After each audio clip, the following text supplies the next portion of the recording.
राज्याच्या एका टोकावरील दुर्गम समजल्या जाणाऱ्या आणि नक्षलग्रस्त असणाऱ्या भागातील एक तरुण राजकारणात उतरतो। राजकारणात येऊन एक एक टप्पे गाठत जातो, एक एक यशाची शिखरं गाठत जातो।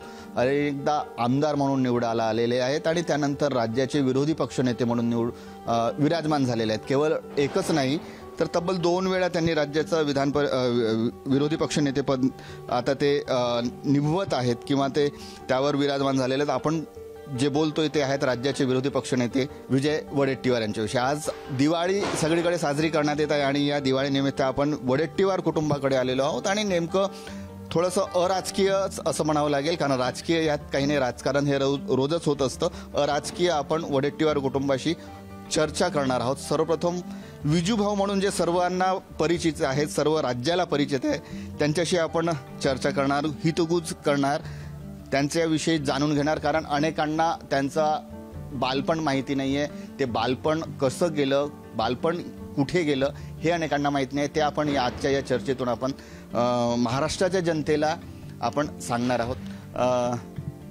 सर, सर्वप्रथम तुमचं पुढारी न्यूजवर स्वागत। धन्यवाद। सर्वांना दिवाळीच्या खूप खूप शुभेच्छा।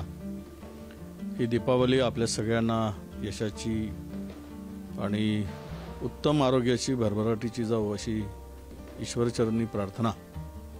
खरं तर आजचा दिवाळीचा, दीपोत्सवाचा आणि लक्ष्मीपूजनाचा दिवस। लक्ष्मी तर सगळ्यांच्या घराघरामध्ये वास करून सगळ्यांकडे समृद्धी यावी असं प्रत्येकाला वाटतं, पण आम्ही आमच्या जीवनाची सुरुवात खरं तर आता लाडू, चकल्या, पेढा सगळं गोड पदार्थ खायला मिळतं, पण एक वेळ अशी होती की साधा चिवळा सुद्धा नव्हता। फार कठीण लहानपणापासून आपण विचार केला तर मला वाटतं की बालपण कसं गेलं, कुठे गेलं। सुरुवातीला बालपण 5व्या वर्गापर्यंत माझं बालपण खूप आनंदात, घरात नोकर चाकर, वडील गावचे सरपंच।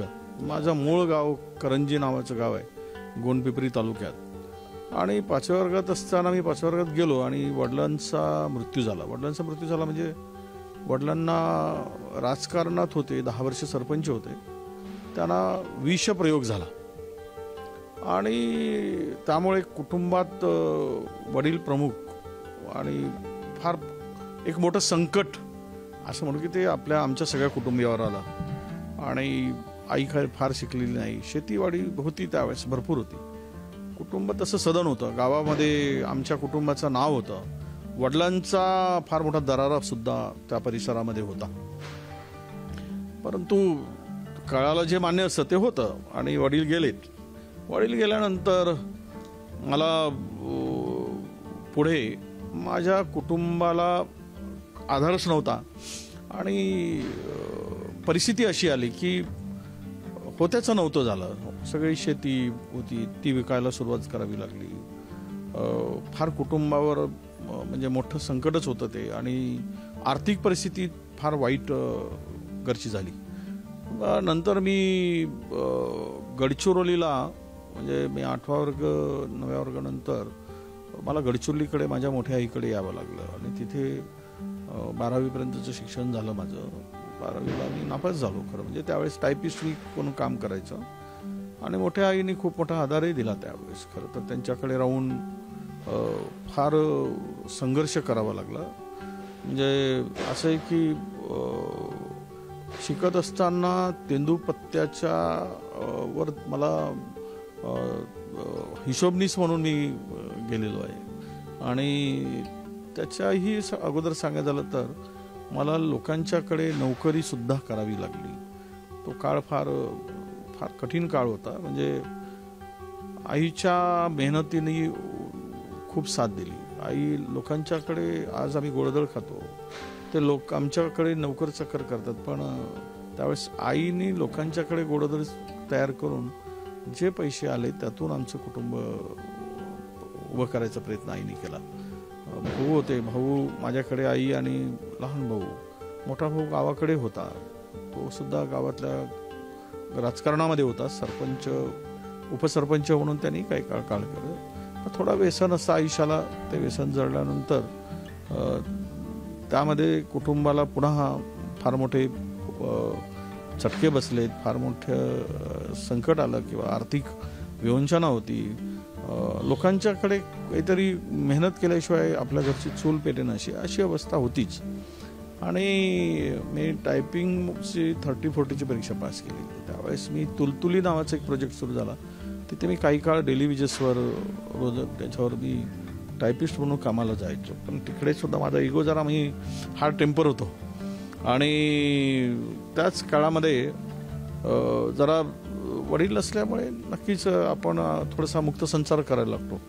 आणि राजकारणामध्ये ज्यावेळेस मी टायपिंग करता करता मला थोडासा अधिकाऱ्यांनी वाकडं तिकडं बोलल्यामुळे मी अधिकाऱ्यांनी शिवेगाळ करून ते सगळं सोडून दिलं. आणि स्वतः मग काय करायचं तर मग बेरोजगारांची संघटना उभी केली.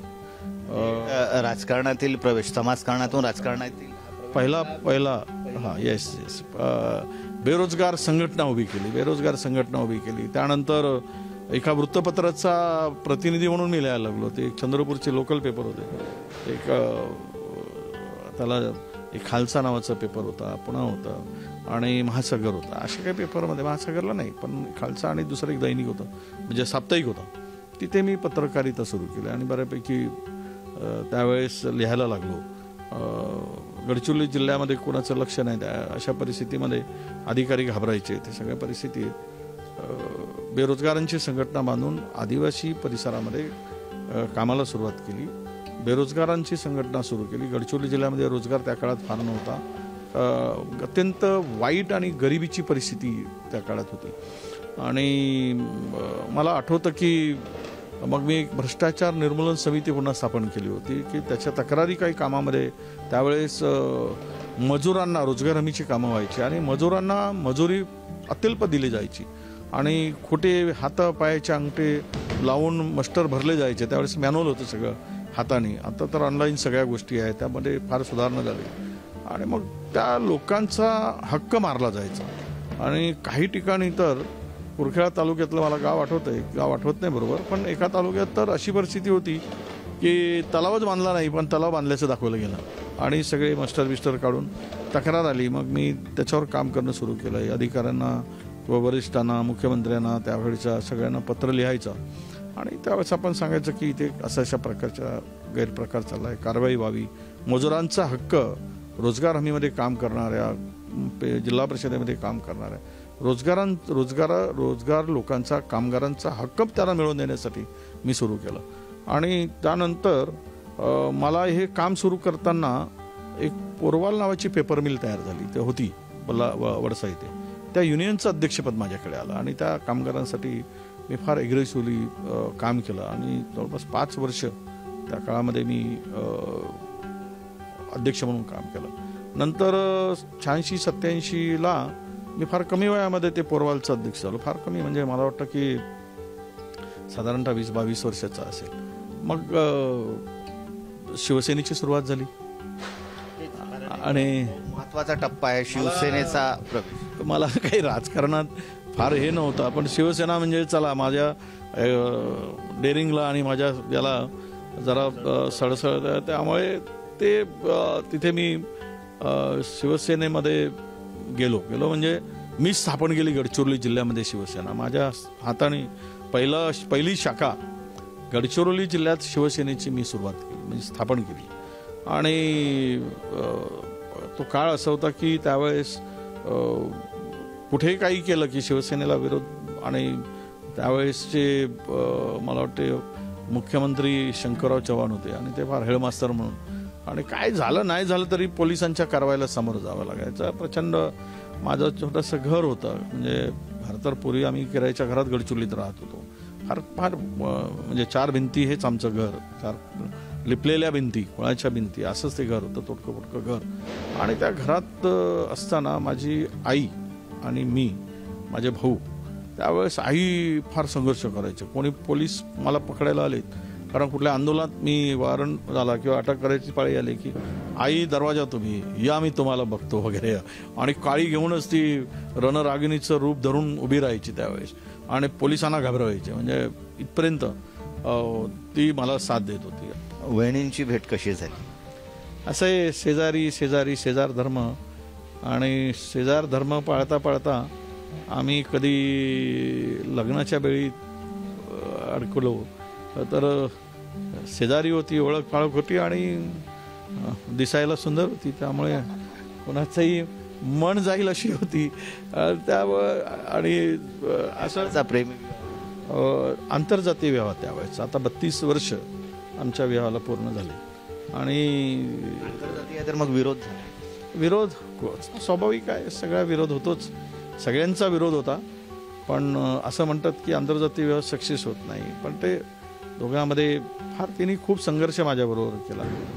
तिचा संघर्ष पराकुटीचा होता, म्हणजे त्यावेळेस माझ्यावर अनेक केसेस, पण अशाही स्थितीमध्ये सोबत देणं, साथ देणं आणि बेताच्या सगळ्या म्हणजे फार कमी म्हणजे जे काही काम छोटं किंवा आम्ही मग त्यावेळेस मला आठवतं की मी 92ला जिल्हा परिषदेचा कोऑप मेंबर झालो. माझ्याकडे मी शिवसेनेच्या माध्यमातून 90मध्ये 88मध्ये माझ्याकडे 3 नगरसेवक निवडून आले होते आणि एकाला नगराध्यक्ष करताना त्यांना त्या सत्तेमध्ये मी त्यांना बसवलं होतं. 3 नगर गडचिरोलीमध्ये 517 ग्रामपंचायतीवर त्यावेळेस मी शिवसेनेचा झेंडा फडकवला होता. एक आमदार 90मध्ये मला निवडून आलेला होता, त्यांचं नाव होतं हरिराम वरखडे, आणि दुसरा एक विलास कोडाप नावाचा माणूस होता, तो 2000 मतांनी पडला होता. त्यावेळेस मग मी इरिगेशनची छोटी छोटी कामं करणं सुरू केलं आणि त्या कामाच्या माध्यमातून थोडा गडचिरोलीमध्ये मला आठवतं की मी 6,000-7,000 रुपयाच्या जमिनी शेतीच्या घेणं सुरू केलं. 7,000 रुपये एकर आणि 8,000 रुपये एकरच्या जमिनी घेतल्या. आता माझ्याकडे त्या काळात घेतलेली जवळपास 70-60 एकर जमीन शेतीची आत्ता माझ्याकडे आहे. म्हणजे त्यावेळेस पैसे आम्हाला कुठलाही नव्हता, पण हिचा संघर्ष सांगतो की जे काही मिळालं त्यातून ते बचत करून जो माणूस आला त्या माणसाला मदत करायची. आमच्या कुटुंबामध्ये आमच्या घरात आमच्यासाठी नसेल, पण बाहेर दरवाजात आलेला माणूस हा मात्र मदतीशिवाय जाता कामा नये. तो जेवून गेला पाहिजे. आम्ही एक घास उपाशी राहू, पण आलेल्या माणसाला 2 घास भरवायचा. त्याला कसं मदत मिळेल, त्याला कशी शांती मिळेल, तो कसा समाधानी होईल. रडत येणारा माणूस हसत गेला पाहिजे, आनंदात गेला पाहिजे. ही पहिल्यापासूनची आमची मोहीम होती. मी सुरुवातीपासून सांगत होतो. म्हणजे हिच्याकडे जर 500 रुपये असेल तर 500 रुपयातून गरज पडली तर ते 300 रुपये काढून एखाद्या गरजू माणसाला द्यायची. तर असे खूप प्रसंग सांगता येईल की त्यावेळेस त्या माणसाला मदत करून त्याला उभं करायचं काम. त्या काळातले 90च्या दशकातले 100-200 रुपये म्हणजे फार मोठी अमाऊंट होत होती.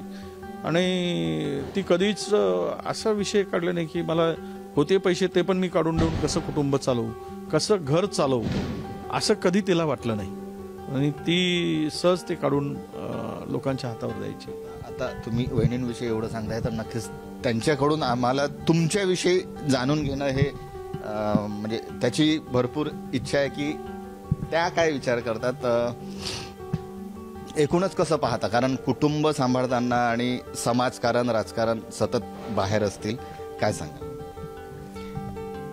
त्यांचं तर माझ्यावर खूप प्रेम होतं आणि घरात इतके लक्ष देतात. आता पण एवढे बिझी असले तरी ते सगळ्यात वेळात वेळ काढून सगळ्या फॅमिलीला वेळ देतात आणि किचनमध्ये नेहमी त्यांचं लक्ष असते. किचन विषयी बोलले तर काय काय आवडतं आणि त्यांना सगळंच काही असं तुमच्या हातचं काहीतरी विशेष असं जे तुम्ही बनवत असाल? आम्ही दोघी मिळून, त्यांना पण आवड आहे बनवायची आणि मला पण. सुरुवातीचा काळ दोघांसाठी संघर्षाचा राहिला असेल, काय आठवणी आहेत? किंवा आम्ही तर खूप शून्यातूनच विश्व निर्माण केलं आहे. त्याच्यामुळे आता काय साहेब यांनी सगळं सांगितलंच, पण आता ते सांगितलं म्हणजे खूप कठीण दिवस काढले आम्ही खूप. पप्पांविषयी नाही, म्हणजे पप्पांना बघूनच आम्ही सगळे मोठे झालो. एक आदर्श म्हणूनच दोघी आई वडील आमचे आदर्श म्हणूनच त्यांना बघून मोठे झालोय. तर कुठे ना कुठे त्यांना बघून काय शिकता येईल, कसं त्यांच्या पावलावर, जसं तुम्ही पावलावर पाऊल म्हटलं, ते पाऊल भरणं कठीण आहे. ते नेहमी एक गोष्ट म्हणतात की देवळात नाही पण माणसात आहे, आणि तेच शोधायचं, तू नेहमी प्रयत्न करायचं. जेव्हा तू राजकारणात येशील, तेच त्यांनी आम्हाला लहानपणापासून शिकवलेलं आहे. आणि मी तर म्हणजे मी जेव्हा अगदी लहानशी होती, वय पण नाही आठवत किती लहान, तेव्हापासनंच पप्पांसोबत त्यांच्यासोबत दौऱ्यावर जायची. म्हणून 5 वर्षाची असल्यापासून ऍक्च्युली दौऱ्यावर जायची, तर ते कुठे पण फिरायला जायचं तर मला घेऊन जायचं. हातात एक बिस्किटचा पुडा आणि पप्पांसोबत फिरायची मग मी. तर ते बघितल्यामुळे कुठे ना कुठे इंटरेस्ट आपोआप डेव्हलप झाला. त्यांना बघून ते आदर्श म्हणून त्यांच्यासारखं काहीतरी करावं म्हणून ती एक इंटरेस्ट डेव्हलप झाला आणि नक्कीच प्रयत्न चालूच आहे. एवढं सगळं बिझी असताना अभ्यास करायला, पुस्तकं वाचायला मिळतं का? पूर्वी खूप मिळायचं. पूर्वी विधान परिषदेचा किंवा महामंडळाचा अध्यक्ष असताना प्रवास रेल्वेचा होता. रेल्वेच्या प्रवासात मी पुस्तक हातात पुस्तक घेतलं की सगळं वाचून काढायचं. आजही रेफरन्ससाठी अनेक पुस्तकं माझ्याकडे संग्रह आहे. त्यावेळेस आम्ही लायब्ररीमध्ये 2-2 तास 3-3 तास पुस्तकं वाचून मोठ्या ज्यांचे जे चांगले काम होते किंवा चांगले सिनियर आमदार होते, ज्यांची राजकीय विधिमंडळातील कारकीर्द फार मोठी होती, अभ्यासू होती, अशांचे सगळे भाषणं जुने वाचायचं खूप मोठा मला संधी मिळाली.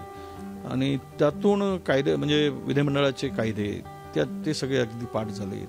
म्हणजे रेफरन्ससाठी किंवा भाषणासाठी किंवा सभागृहात बोलताना हे सगळी त्यामधून मला पुढे जाता आलं. पण एक आपल्याला सांगितलं पाहिजे की माणूस अनुभवाने मोठा होतो. आणि अनुभव असा आहे की ठेच लागले की माणूस बघून चालतो असं म्हणतात. तर माणसाचा संघर्ष आणि गरिबी ही माणसाला फार शिकवून जाते. आणि मला ते संघर्ष आणि गरिबी शिकवून गेली की आम्ही दुसऱ्याच्या डोळ्यात पाणी बघितलं की आमच्या डोळ्यात पाणी आलं पाहिजे. बघा, पद, प्रतिष्ठा, सन्मान सर्व गोष्टी मिळत असतात. म्हणजे असं नाही की माणसं दिवस बदलत असतात. आणि त्यातून आम्हाला मी माझ्या आयुष्यात मी कुठल्याही व्यसनाच्या आहारी जाऊन माझं आयुष्य नाही गेलं. जे काही मिळतं ते कुठेतरी आपण व्यवस्थितपणे बचत केली पाहिजे, गुंतवली पाहिजे. हे आमच्या मुलांना पण हिला पण चांगली ती सवय आहे की पैसे मिळालेत की ती बरोबर त्याची व्यवस्थित मॅनेजमेंट करते. शेवट राजकारणात आज पैसा लागतो प्रांजळपणे, कोण लपवू देत छपवू देत. आजकालचे दिवस नाही. आम्ही निवडणुकीला उभं, आम्हाला माहिती आहे की 50, 25, 10 लाखामध्ये त्या निवडणुका त्यावेळेस व्हायच्या. आता पहिली निवडणूक आम्ही विधानसभेची लढवली. विधान परिषदेवर तर मी 2,000 रुपयामध्ये विधान परिषदेवर आलो. मला 1 रुपया खर्च आलेला नाही. त्यानंतर विधानसभा आम्ही दुसऱ्याच्या लढवल्यात. आरमोरीची विधानसभा 90मध्ये लढली. फार काय तर एक फियाट आणि 10,000 रुपये 15,000 रुपयामध्ये विधानसभेची निवडणूक आम्ही जिंकली. अलीकडे निवडणुका फार महाग झाल्या. स्थानिक निवडणुका असतात.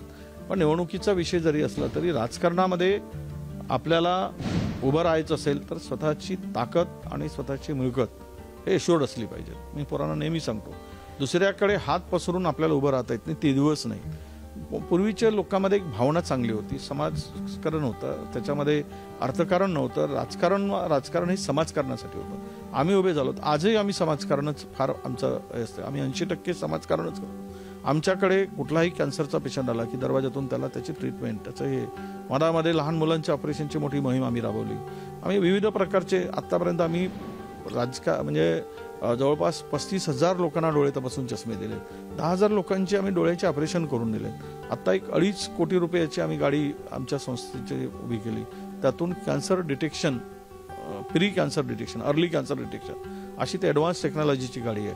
ती रोज लोकांना तपासते. फर्स्ट स्टेजमध्ये कॅन्सरचा पेशंट आढळला की त्याला आम्ही लाईव्ह त्याचं सेव्ह करू शकतो, वाचू शकतो. आत्तापर्यंत 4 महिन्याच्या कालावधीमध्ये, मला वाटतं 3-3.5 महिन्याच्या कालावधीमध्ये जवळपास 250-300 रुग्णांना फर्स्ट स्टेजला आम्ही डिटेक्ट केलं. त्यांचं लाईव्ह आम्ही सेव्ह करू शकलो. यापेक्षा काय आहे? म्हणून सांगतो की तुम्हाला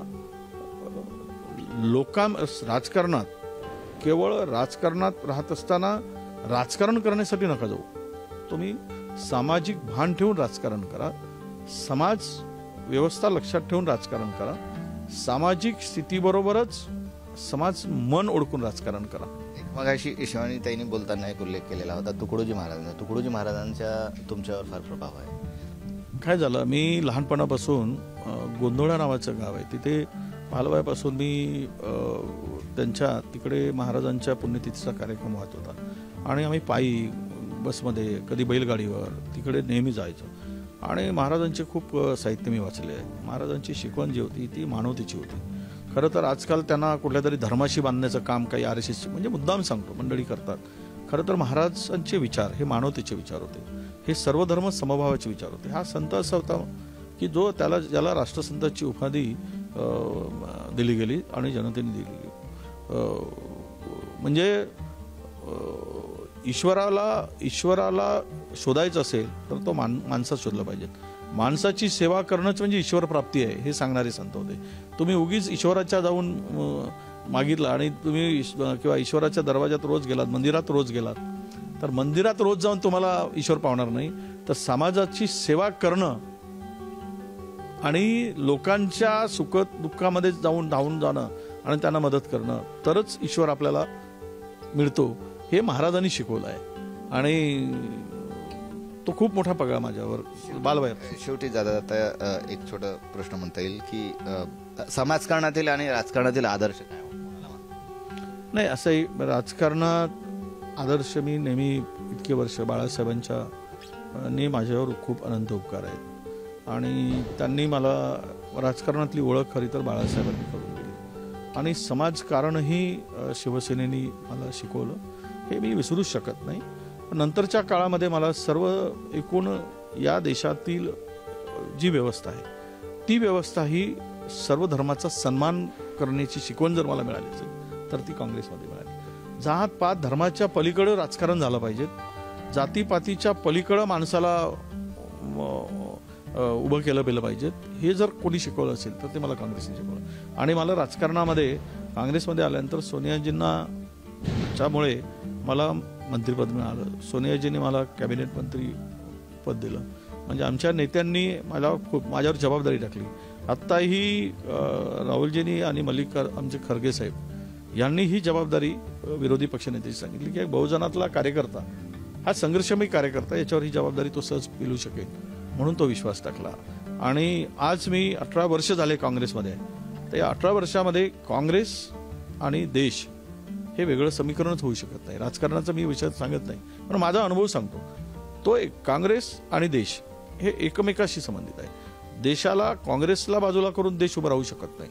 येणार येतील, जाणार जातील, काही काळ राज्य करतील, काही काळ निघून जातील, परंतु तोच जो धागा आहे या मातीशी बांधलेला तो काँग्रेसच्या विचाराचा धागा या मातीशी बांधलेला आहे. आणि राहिला समाजकारण तर समाजकारण बालवयापासून आम्हाला महाराजांची शिकवण होतीच, तुकडोजी महाराजांची. त्यानंतर शिवसेनेत आल्यानंतर बाळासाहेबांची जी पद्धत होती काम करायची म्हणून एका माझ्याकडे 9 ॲम्ब्युलन्स रुग्णवाहिका आम्ही तुकाराम दादा गीताचार्याच्या हाताने पहिल्यांदा चंद्रपूर विदर्भात पहिली रुग्णवाहिकाची सुरुवात मी केली. म्हणजे ती 2003 मध्ये आणि 2003ला तुकाराम दादांच्या हस्ते लोकार्पण पहिल्या रुग्णवाहिका झालं. 10-12 रुग्णवाहिका आमच्या ड्रायव्हरसह चालतात. हे सगळं जे आहे ते कुठेतरी ती संतांची शिकवण आणि राजकारणात आल्यानंतर मोठ्यांची शिकवण यातून हे सगळं घडलेलं आहे. आम्ही खूप समाधानी आहोत. आई पण सोबत आहेत. आपण त्यांच्याकडून पण थोडंसं आम्ही जाणून घेण्याचा प्रयत्न करतोय. तब्येत थोडीशी व्यवस्थित नाही. लहानपणी कसे होते? लहानपणापासून राजकारणी होता. अच्छा. लहानपणापासूनच त्याची शेवट होती. दिवाळीचा सण उत्सव साजरा करत असताना अनेक जे पैलू आहेत जे अनेकांना माहिती नाही आहेत त्याविषयी आज चर्चा केलेली आहे. महत्त्वाचं असं पद आहे विरोधी पक्षनेते म्हणून सरकारला काय करायला पाहिजे, सरकारने कसं वागायला पाहिजे हे जे आहे ते विरोधी पक्षाचं काम असतं आणि विरोधी पक्षनेते म्हणून ती जबाबदारी विजय वडेट्टीवार हे सांभाळत आहेत. कॅमेरामन मंगेश हस्तकसह जितेंद्र शिंगाडे, पुढारी न्यूज, नागपूर.